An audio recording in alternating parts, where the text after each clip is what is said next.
The promise of riches and precious jewels, it got the attention of the Today Show in February, and the rush for gold began. It is inside a 42-pound treasure chest said to have been buried by author and art dealer Forrest Fenn. Hundreds have descended upon Santa Fe to a small bookstore. It is the only place that sells a book written by Fenn 3 years ago. Adele joins us now, and Adele, that book contains clues to the location of the treasure. It does, Kim. To our knowledge, the bronze chest, reportedly containing more than $1 million of artifacts, gold coins, and ancient jewelry, has not been found. We don't even know if it even exists. This is the story of what one man and others have found while looking for something precious.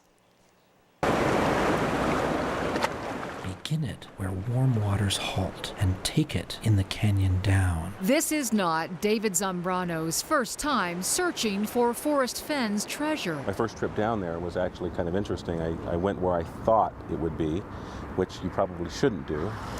And there it is. That's my discovery. Nothing.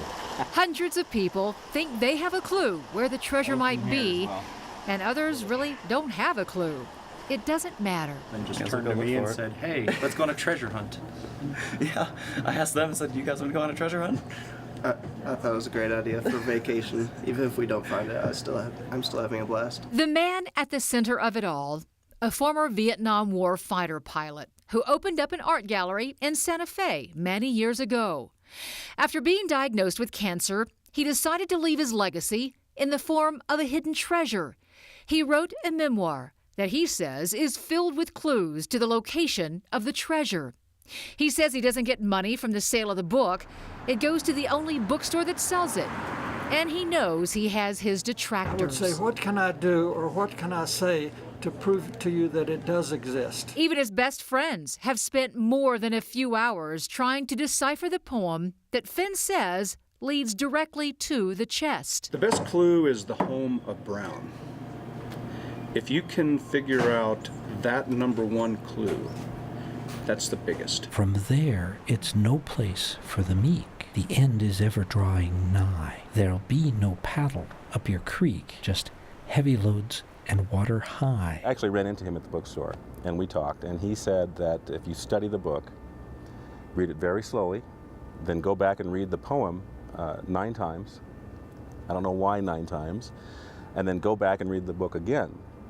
And he said you'll start to see clues that will lead you to where the starting point is. And you find the starting point, you'll find the treasure. Even those who firmly believe there is a treasure say there is an ulterior motive to all this. I believe Forrest's main idea behind this whole project is to get people off the couch and, have an adventure. It's not about finding the treasure. It's not about the actual treasure itself. It's about looking for it. It may be found tomorrow, and it may be 1,000 years from now before somebody finds that treasure chest. But Terry Scant, with marvel gaze, just take the chest and go in peace. We should point out that David Zambrano is an employee of 9 News who has gone to look for the treasure in New Mexico 3 times. He shot the video and the interviews, and he wanted to share them.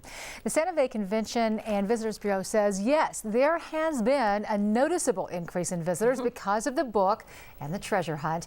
A hotel there now even offers a treasure hunt package if you stay there.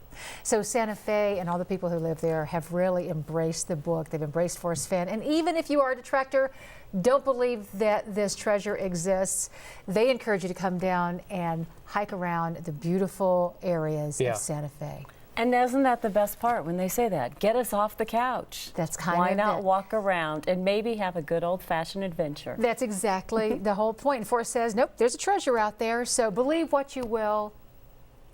It's out there. In the interest of full disclosure, we have spent many a minute sitting around here in this very studio looking at the poem there with David going, well, what do you think that could be? Or that could be. It's fun. It's just good fun. It really is. It makes you think. It really does kind of make you think about where it might be. So it exercises your brain a little bit, and it's like kind of the lottery. Ooh, what would happen if I actually found this treasure?